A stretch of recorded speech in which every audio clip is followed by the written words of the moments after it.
సూరజ్ని చూడ్డానికి వెళ్లిన దశరథ సుమిత్రలకు ఎదురుపడ్డ గుండె పగిలే నిజం. మరి సుమిత్ర ఏ నిజాన్ని తెలుసుకుంది, అసలేం జరిగింది తెలుసుకోవాలనుకుంటే వీడియోని చివరి వరకు మిస్ కాకుండా చూసేయండి. జోష్న నిజ స్వరూపం బయటపడాలని కోరుకునే వాళ్ళు వెంటనే మా వీడియోనైతే లైక్ చేసేయండి. ఇక్కడ చూస్తే ఇక సూరజు రాడు, దెబ్బ తగిలింది కాలికని చెప్పేసి జరిగిన విషయం మొత్తం చెప్పి శివనారాయణ అక్కడి నుంచి వెళ్ళిపోతాడు. అది కూడా ఈవిడ గారి ఘనకార్యమే అయి ఉంటుంది. ఈవిడ గారు ఏదో చెయ్యకుండా ఉండదు కదా. ఏంటి నేనేం చేయలేదు, నువ్వేం చేయలేదు అంటే నమ్మడానికి ఇక్కడెవరు సిద్ధంగా లేరు. తాతయ్యను అలాగే అమ్మను ఇంట్లో వాళ్ళను నువ్వు నమ్మించొచ్చు, కానీ మమ్మల్ని కాదు అని చెప్పేసి అంటూ ఉంటుంది దీప. కార్తీక్ కూడా అదే మాట అంటూ ఉంటాడు. ఏంటి ఇప్పుడు నేనేదో చేయించాననుకుంటున్నారా? నేనేం చేయించలేదు అని చెప్పి కోపంగా అక్కడి నుంచి వెళ్ళిపోతుంది. ఈలోగా కార్తీక్ని శివనారాయణ పిలుస్తాడు. ఏమైంది తాత, ఎందుకు పిలిచావు? సూరజు చాలా మంచివాడ్రా. సూరజు జోష్నని కాపాడటానికి వచ్చి కాలికి గాయం చేసుకున్నాడు. సూరజే కనుక రాకపోయి ఉంటే జోష్న ఏమైపోయేదో ఈరోజు అని చెప్పేసి అంటూ కంగారు పడుతూ ఉంటాడు శివనారాయణ. నువ్వేం కంగారు పడుకు తాత, జోష్నకి ఏం కాదు. సూరజు చాలా మంచివాడు. ఎప్పటికప్పుడు జోష్న విషయంలో సూరజు కాపాడుతూనే వస్తున్నాడు. నేను కూడా చూస్తున్నానురా. సూరజ్ లాంటి వాడే జోష్న జీవితంలోకి వస్తే జోష్న చేసే తింగర పనులని అడ్డుకొని జోష్నని ఒక మంచి దారిలో పెడతాడని అనిపిస్తుంది అని చెప్పేసి ఇక అంటూ ఉంటాడు శివనారాయణ. సరే చూద్దాం తాత, కాలం ఎటు తిరగబోతుందో, కాలం ఏం నిర్ణయించబోతుందో అన్నీ కాలానికే వదిలేద్దాం.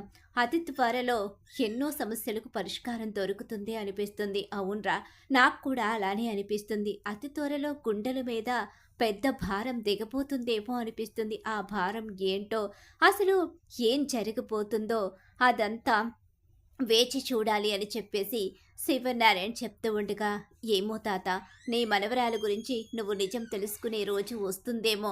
ఆ రోజు ఖచ్చితంగా దీప నీ మనవరాలని తెలుసుకుంటే జోష్న పరిస్థితి ఏమవుతుందో అని కార్తీకు అనుకుంటూ ఉంటాడు. అక్కడి నుంచి కార్తీక్ అయితే వెళ్ళిపోతాడు.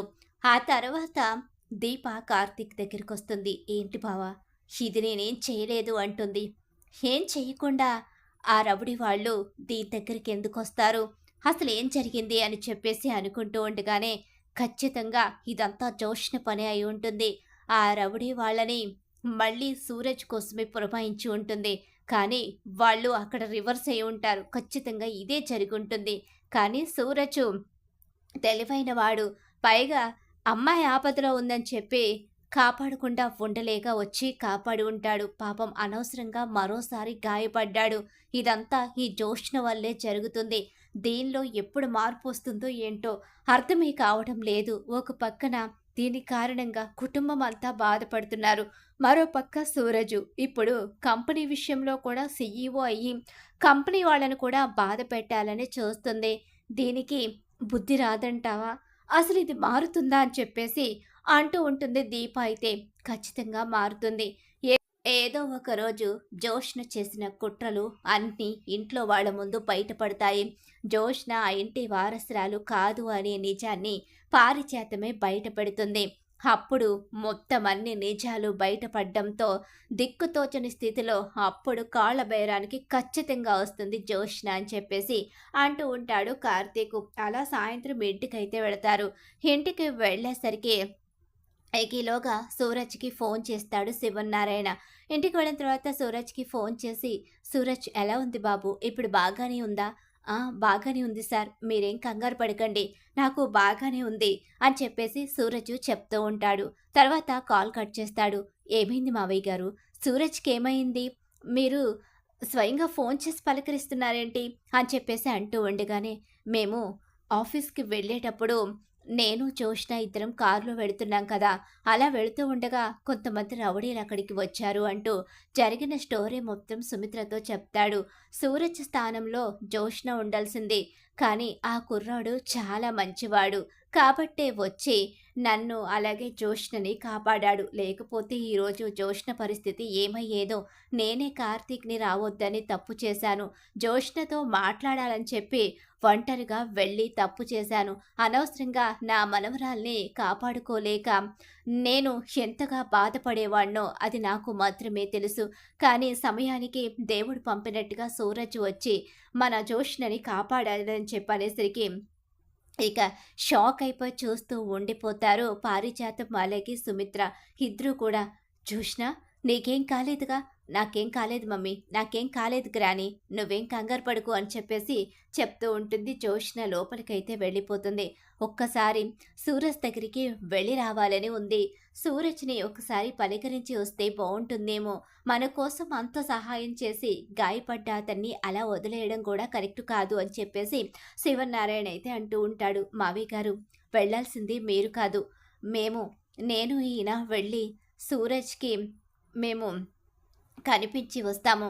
తనని పలకరించి తనకి ఇక థ్యాంక్స్ కూడా చెప్పి వస్తాం. ఎందుకంటే మా కూతుర్ని కాపాడాడు కాబట్టి తనకి థ్యాంక్స్ చెప్పాలి. థ్యాంక్స్‌తో ఇది తీరిపోయే బంధం కాదు. ఎప్పటికీ తనకి రుణపడిపోయి ఉండిపోతాం.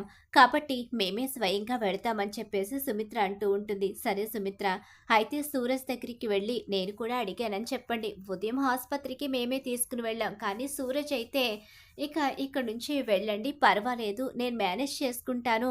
ఆఫీసులో వర్క్ ఉంటుంది కదా అని చెప్పేసి జోష్నిని నన్ను అక్కడి నుంచి పంపించాడు. ఆ తర్వాత ఆఫీసులో బిజీగా ఉండడంతో కాల్ చేయడం కుదరలేదు. అందుకే ఇప్పుడు కాల్ చేశాను. కార్తీక్ కూడా నేనొస్తానత్తా అని చెప్పి అంటుండగా, లేదురా కార్తీక్, నువ్వేం టెన్షన్ పడకు, మేము వెళ్ళి సూరజ్‌ని పలకరించి వస్తాము అని చెప్పేసి, అయినా మీ మావయ్య ఉన్నారు కదా, పదండి వెళదామని చెప్పేసి అంటూ ఉంటుంది సుమిత్ర. ఇక సుమిత్ర, దశరథ ఇద్దరు కూడా బయలుదేరతారు. ఇక్కడ జోష్న అయితే లోపలికి వచ్చేసిన తర్వాత పారిజాతం వస్తుంది. ఏంటే, ఏం జరిగిందే అని చెప్పి అంటూ ఉండగానే, ఇదంతా నీ ప్లానే కదా?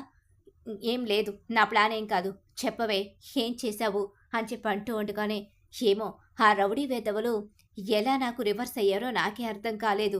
నేను ఆల్రెడీ వాళ్ళకి డబ్బులు కూడా కొట్టేశాను ఆ సూరజ్ గారిని చంపమని. కానీ వాళ్ళు తాతయ్యతో వెళుతూ ఉండగా అక్కడికొచ్చి కారాపి మరీ నన్ను దిగమని వాళ్ళతో మాట్లాడుతూ ఉండగానే మరింత డబ్బులు కొట్టమని నన్ను పట్టుకోవడానికి ప్రయత్నించారు. ఈలోగా తాత ఆపడానికి ప్రయత్నిస్తూ ఉండగానే పక్కకి తోసేయడంతో ఆ సూరజ్ వచ్చి కాపాడాడు. ఎంత పని చేశావే, నీకు చెప్తూనే ఉన్నాను నువ్వు ఇలాంటి పిచ్చి పనులు చెయ్యొద్దని. సూరజ్ని చంపమని రౌడీల్ని పంపించావు, కానీ తీరా ఆ రౌడీలు నిన్నే పట్టుకోవడానికి ప్రయత్నించారు. సూరజ్ వచ్చాడు కాబట్టి సరిపోయింది, లేకపోతే నువ్వేమైపోయేదానివి. ఎందుకు ఇలా పిచ్చి పిచ్చి ఆలోచనలు పిచ్చి పనులు చేసి అందరికీ దూరమయ్యే పరిస్థితిని తెచ్చుకుంటున్నావు? ఎందుకే ఇలా తయారయ్యావేంటే? మాట వినిపించుకోకుండా నీ సొంత పెత్తనాలు సొంత ఆలోచనలు మానేసి ఏదైనా చేసేటప్పుడు కాస్త నాకు కూడా చెప్పడం అలవాటు చేసుకో. నువ్వు ప్రతిరోజు ఇలా ఏదో ఒక పెంట చేస్తూనే ఉంటున్నావు, దాంతో నువ్వు ఇరుక్కుంటూనే ఉంటున్నావు అని చెప్పేసి అంటూ ఉంటుంది. కానీ అక్కడ అసలు ఏం జరిగిందో నాకు అర్థం కాలేదు. అసలు వాళ్ళైతే మీరన్నట్టుగానే ఆ సూరజ్ గాడిని లేపేశామో, నాకు 50,00,000 డబ్బు ఎగస్ట్రా కావాలని అడిగారు. ఈలోగానే సూరజ్ వచ్చి మమ్మల్ని కాపాడాడు. ఇదంతా అస్సలు అర్థం కావడం లేదు అని చెప్పేసి అనుకుంటూ ఉంటుంది. జోష్న ఆలోచిస్తూ ఉంటుంది. ఈలోగా సూరజ్ కాల్ చేస్తాడు. ఏంటి జోష్న మేడం గారు, ఏం జరిగిందో అర్థం కాక బుర్ర పట్టుకు కూర్చున్నారా? ఏంట్రా, ఏంటి నువ్వు మాట్లాడేది? ఏదో నా కారణంగా గాయపడ్డావని చెప్పేసి నేను కాస్త జాలిపడ్డాను. ఏంటి, మీకు జాలి దయ కనికరమనే ఉంటాయా? నాకైతే ఎక్కడా కనిపించలేదే. మనుషుల్ని చంపమనే క్రూరత్వం ఉన్న మనిషి మీరు. అలాంటి మనిషిలో జాలి దయ కూడా ఉంటుందా? అసలు ఏది ఎక్కడ? నన్ను చంపడానికి వాళ్ళని నువ్వు నా మీదకి ఉసుగలిపావు. కానీ వాళ్ళు చివరికి నిన్నే ఎత్తుకుని వెళ్ళిపోవడానికి ట్రై చేశారు. చూసావు కదా, అలాంటి వెధవలతో చేతులు కలిపి పిచ్చి పనులు చేస్తే జీవితాలు ఇలానే ఉంటాయి. సమయానికి నేను వచ్చాను కాబట్టి సరిపోయింది, లేకపోతే మేడం గారి పరిస్థితి ఏమయ్యేదో ఊహించుకుంటేనే భయంగా ఉంది. ఆడదానివై ఉండి ఇలాంటి పిచ్చి పిచ్చి వేషాలు వేస్తే జీవితాలు ఇలానే తారుమారైపోతాయి. మరోసారి ఇలాంటి పిచ్చి వేషాలు వేయకుండా ఉంటే బావుంటుంది. లేకపోతే తమరు చేసే ప్రతి పనిని సాక్ష్యాలతో సహా నా దగ్గర పెట్టుకున్నాను. మీ తాతయ్య దగ్గరికొచ్చి మీరు చేసే ప్రతి పని నేను చూపించాల్సి వస్తుంది. అప్పుడు మీ పరిస్థితి ఏంటో మీ ఊహకే వదిలేస్తున్నాను. ఒక్కసారి మీరు తప్పు చేశారని బయట పెట్టడం కారణంగానే మిమ్మల్ని అసహించుకున్నారు. తర్వాత మీకున్న తెలివితేటలతో మీ వాళ్ళని కన్విన్స్ చేశారు. కానీ ఈసారి మీరు చేసిన తప్పుల్ని నేను కనుక బయట పెడితే మిమ్మల్ని జాలి పడ్డం కాదు కదా, ఇంట్లో కూడా ఉండనివ్వకుండా బయటికి తోసేస్తారు. ఆ రౌడీలు మీరు పురమాయించిన వాళ్ళే అని ఒక్క మాట చెప్పుంటే ఆ క్షణమే మీ తాతయ్య మిమ్మల్ని అసహించుకుని అక్కడి నుంచి ఇక మిమ్మల్ని వదిలిపెట్టి వెళ్ళిపోయేవారు. కానీ నేను చెప్పలేదు. ఎందుకంటే నేను మీలాంటి వ్యక్తిత్వం ఉన్న మనిషిని కాదు కాబట్టి, మానవత్వం ఉన్నవాడిని కాబట్టి అక్కడ ఆ నిజాన్ని నేను బయట పెట్టలేదు. అలా అని ప్రతిసారి మిమ్మల్ని వదిలిపెడతానని అనుకోవద్దు. నన్ను చంపాలి అనుకున్న మీ ఆలోచనని చంపేసి మిమ్మల్ని ఎలా దారిలోకి తెచ్చుకోవాలో నాకు తెలుసు అంటూ చివరిగా ఐ లవ్ యూ చెప్పి ఫోన్ పెట్టేస్తాడు సూరజ్. అయితే ఒక్కసారి ఆ మాటలు విని షాక్ అయ్యి చివరిగా ఐ లవ్ యూ చెప్పడంతో ఏంట్రా ఏం వాగుతున్నావు అని చెప్పేసి అంటూ ఉండగా ఏంటి ఏమంటున్నాడు, ఐ లవ్ యూ అంటున్నాడు, ఏంటే ఏం మాట్లాడుతున్నావు, ఏం లేదులే ఏం కాదు నువ్వెళ్ళు అని చెప్పేసి మళ్ళీ ఆలోచనలో పడుతుంది. ఇక అలా ఆలోచించుకుంటూ ఉంటుంది. ఇలా ఆలోచించుకుంటూ వీడేంటి ఇంతగా వాడి వెంట పడుతూ వాడిని చంపాలి అనుకుంటున్నా సరే ఐ లవ్ యూ చెప్తున్నాడేంటి, పైగా నేనేం చెప్పలేదు అంటున్నాడు. అసలు వీడు దేని గురించి ఇదంతా చేస్తున్నాడు, అసలు ఎప్పుడు వీడు ఎందుకు నన్నే టార్గెట్ చేస్తున్నాడు, నేను ఎంతగా వీడు అడ్డు తొలగించుకోవాలనుకుంటే అంతగా వీడు నా జీవితంలోకి ఎందుకు వస్తున్నాడు అని చెప్పేసి పిచ్చిదానిలా ఆలోచిస్తూ కూర్చుంటుంది జోష్న. అయితే ఏవండి, సూరజు చాలా మంచివాళ్ళ ఉన్నాడు కదా. నిజంగానే సూరజు చాలా మంచివాడు. దీపకి సహాయం చేయడానికి వచ్చాడు. కానీ తను ఒక్క రూపాయి కూడా ఆశించలేదు. మన జోష్న తను జ్యూస్ అమ్ముతూ ఉండగా అక్కడ కూడా అంత గొడవ చేసి తన జ్యూస్ సెంటర్ని తీయించేసినప్పుడు కూడా డబ్బు గురించి ఆశపడకుండా జోష్నని వచ్చి క్షమాపణ చెప్పించి జోష్న చేత అక్కడ జ్యూస్ అమ్మేలా చేశాడు. తను మంచితనంతో పాటు యాటిట్యూడ్ కూడా ఉన్న మనిషి. జోష్నకి తగ్గ జోడీలా కనిపిస్తున్నాడు. జోష్న చేసి పిచ్చి పనుల్ని తను మాత్రమే తట్టుకొని జోష్నకి బుద్ధి చెప్పగల మనిషి సూరజే అనిపిస్తున్నాడు. నిజమే అండి, మీరు చెప్తుంటే నాకు కూడా అలానే అనిపిస్తుంది. కార్తీక్ నెల రోజుల్లో జోష్న పెళ్లి చేస్తానని మాటిచ్చాడు. ఈలోగానే సూరజు ఎంట్రీ అవడం, సూరజు ప్రతి విషయంలో మనకి సపోర్ట్గా ఉండడం, అలాగే జోష్న చేసే పిచ్చి పనుల్ని అరికట్టి జోష్నని ఆపడం, ఇదంతా కూడా ఒక మిరాకిల్లా కనిపిస్తుంది. చూద్దాం ఏం జరగబోతుందో అని చెప్పేసి వాళ్ళిద్దరూ అనుకుంటూ వెళుతూ ఉంటారు. వాళ్ళిద్దరూ అలా అనుకుంటూ ఆలోచించుకుంటూ ఇక హాస్పిటల్కి అయితే వెళతారు. అలా వెళ్ళేసరికి అక్కడ సూరజ్, అలాగే సూరజ్ తండ్రి, అలాగే సూరజ్ తాత ముగ్గురు కూర్చుని ఉంటారు. హాస్పిటల్లో అడిగి లోపలికి వెళుతూ ఉంటారు. అలా రూమ్ నెంబర్ అడిగి వెళుతూ ఉండగానే ఈలోగానే అక్కడ రూమ్లోకి వెళదామని అనుకుంటూ ఉన్న సమయంలోనే స్టార్టింగు సుమిత్ర ఇలా వెళ్దామని తొంగి చూసేసరికి అక్కడ తన తండ్రి కనిపిస్తాడు, తన అన్నయ్య కనిపిస్తాడు. ఒక్కసారి షాక్ అయిపోతుంది సుమిత్ర. సూరజ్ పక్కనే వాళ్ళిద్దరూ కూర్చుని ఉంటారు. ఇక దాంతో షాక్ అయిపోయి నిర్ఘాంతురాలైపోయి ఉండిపోతుంది. ఈలోగా దశరథ్ కూడా వస్తాడు. ఏమైంది సుమిత్ర, లోపలికి వెళ్లకుండా ఆగిపోయావే అని చెప్పి అంటూ ఉండగానే ఒక్కసారి అటు చూడండి అని చెప్పనేసరికి అక్కడే తన మామని బావమర్దిని చూసి షాక్ అవుతాడు. అంటే సూరజ్ ఎవరు, సూరజ్ ఎందుకు మన జీవితాల్లోకి వచ్చాడు అని చెప్పేసి అంటూ వెళతాను. లోపలికి వెళ్ళి వాళ్ళకి బుద్ధి చెప్తాను.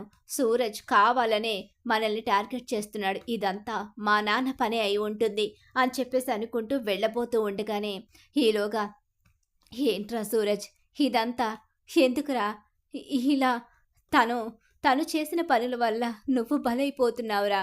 ఒకప్పుడు తెలిసి తెలియక మూర్ఖత్వంతో నేను తప్పు చేశాను, కానీ ఇప్పుడు నేను మారాను. ఆ రోజు మా 2 కుటుంబాలు విడిపోవడానికి ఒక బలమైన కారణం ఉంది.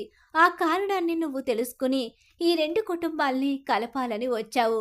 కానీ సుమిత్ర కూతురు కాని కూతురు ఆ జోష్న మాత్రం నీ విషయంలో నిన్ను టార్గెట్ చేసి నిన్ను చంపించాలని చూసింది. ఒకరోజు నిన్ను కొట్టించింది. ఇప్పుడు చివరకు నిన్ను చంపించడానికి రౌడీల్ని పంపించింది. అయినా కూడా తనపై రౌడీలు విరుచుకుపడుతూ ఉంటే తనని కాపాడి ఈ పరిస్థితి తెచ్చుకున్నావు. ఈ తాత కారణంగా ఇంకా ఎన్ని రకాలుగా ఇబ్బందులు పడతావు. నువ్వు కూడా నా ఆస్తికి వారసుడివి. కోట్ల ఆస్తికి వారసుడివై ఉండి జ్యూస్ సెంటర్ పెట్టుకొని ఇక అక్కడ నువ్వు జ్యూస్ అమ్ముకునేవాడిలా వాళ్ళకి పరిచయం అయ్యావు. ఆ కుటుంబంలోకి వెళ్ళావు. కానీ ఆ కుటుంబంలో ఎవ్వరిలోనూ ఎలాంటి కనికరమూ లేదు. ముఖ్యంగా సుమిత్రలో అసలు ఇక మన మీద ప్రేమే లేదు. తను మనం చేసిన తప్పుల్ని మాత్రమే గుర్తుపెట్టుకుంది. మన ప్రేమని మర్చిపోయింది. కానీ మన తప్పుల వెనుక బలమైన కారణం తన అత్త, తన మామ, రెండో పెళ్లి చేసుకున్న భార్య, ఆ పారిజాతం అన్న విషయం. ఆ పారిజాతం గురించి తెలియక మీ అత్త మనపై పగని పెంచుకుని మనమే తప్పులు చేశాము అనుకుంటుంది. తనలో మార్పు రావాలి అంటే ఆ పారిజాతం చేసిన కుట్ర తెలియాలి. అసలు తన దగ్గర ఉన్న జోష్న తన కన్న కూతురు కాదు అనే నిజం తెలియాలి. పారిజాతం కొడుకు ఆ దాసు కూతురనే నిజం తెలియాలి. మీ నానమ్మ చావుకి కారణం నేను కాదు, ఆ పారిజాతం అన్న విషయం మీ అత్త తెలుసుకోవాలి. కానీ ఇవన్నీ కూడా ఆ కుటుంబం తెలుసుకోవడానికి సిద్ధంగా లేదు. నా ప్రాణ స్నేహితుడిని నా శత్రువుగా మార్చేసింది. నా కన్న కూతుర్ని నా మొహం చూడకుండా చేసింది. ఈ నిజాన్ని మరుగున పడిపోవడం కోసం నా భార్యని చంపించేసింది. ఆ రోజు ఆ నిజం తెలిసిన ప్రతి ఒక్కరిని ఆ పారిజాతం చంపించేసి ఈరోజు ఏమీ తెలియని అమాయకురాల్లా ఆ కుటుంబంలో ప్రశాంతంగా తన మనవరాల్ని ఆ ఇంటి వారసురాల్ని చేసి ఆ ఇంట్లో వాళ్లకు మనశ్శాంతి లేకుండా తను మాత్రం హ్యాపీగా బాగానే ఉంటుంది. ఈ గుడ్డిగా నమ్మిన వీళ్ళు జోష్నే ఆ ఇంటి వారసురాలనుకుని తనని గొప్పగా చూసుకుంటూ వాళ్ళు మొత్తం మనందరినీ మర్చిపోయి మన మీద పగ ప్రతీకారాన్ని పెంచుకున్నారు. ఇప్పుడు ఎన్ని ప్రయత్నాలు చేసినా ఆ గతం మారేలా కనిపించడం లేదురా. లేదు తాత, ఖచ్చితంగా మారుతుంది. మావయ్య, అత్త, తాతయ్య వీళ్ళు చాలా మంచివాళ్ళు. అక్కడే ఉన్న కార్తీక్ బ్రో, అలాగే దీపగారు అందరూ కూడా మంచి మనసున్న వాళ్ళు. వీళ్ళందరూ తప్పకుండా మనల్ని అర్థం చేసుకుంటారు. ఏదో ఒక రోజు అత్త జరిగిన నిజాన్ని తెలుసుకుంటుంది. ఆ రోజు వాళ్ళ పరిస్థితి ఏంటో వాళ్ళ ఊహకే వదిలేస్తున్నాను. అత్తకి ఇష్టం కాబట్టి ఇక జోష్న అత్త కన్న కూతురు కాకపోయినా తనని నేను కాపాడుతున్నాను.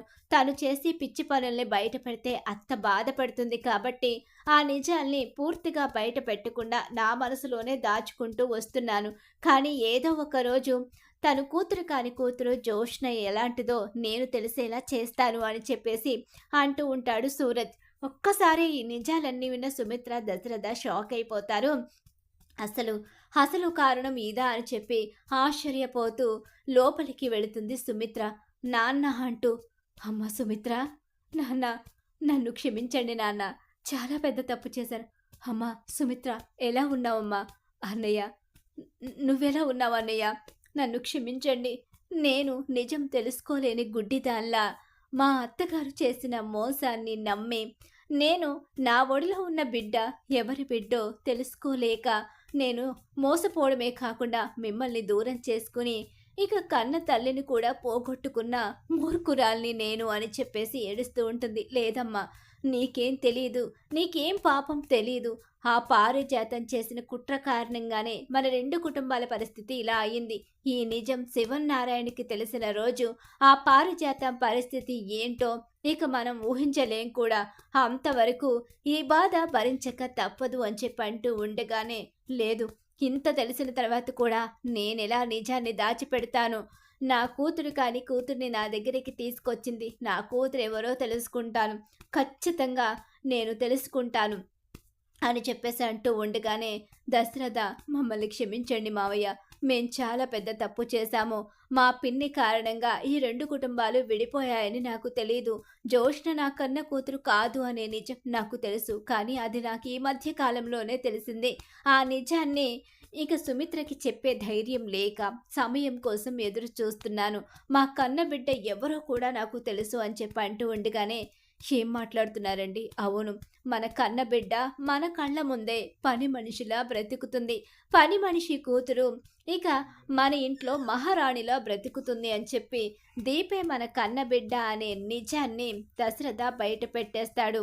తన తండ్రి ఎప్పుడైతే నిజాన్ని చెప్పాడో, ఎప్పుడైతే ఈ నిజాలన్నీ తెలుసుకుందో సుమిత్ర షాక్ అయిపోయి ఉండిపోతుంది. మన చుట్టూ ఉంటూ మనల్ని ఇంతగా మోసం చేసి, మన కన్నబిడ్డని అనాథన చేసి, ఒక పని మనిషి కూతుర్ని తీసుకొచ్చి మన ఇంటి మహారాణిని చెయ్యాలని చూసిన అత్తయ్యను, మనుషుల్ని చంపాలనుకునే ఎంత క్రూరత్వం ఉన్న జ్యోష్ణని వదిలిపెట్టే ప్రసక్తే లేదు అంటూ కోపంతో రగిలిపోతూ ఉంటుంది సుమిత్ర.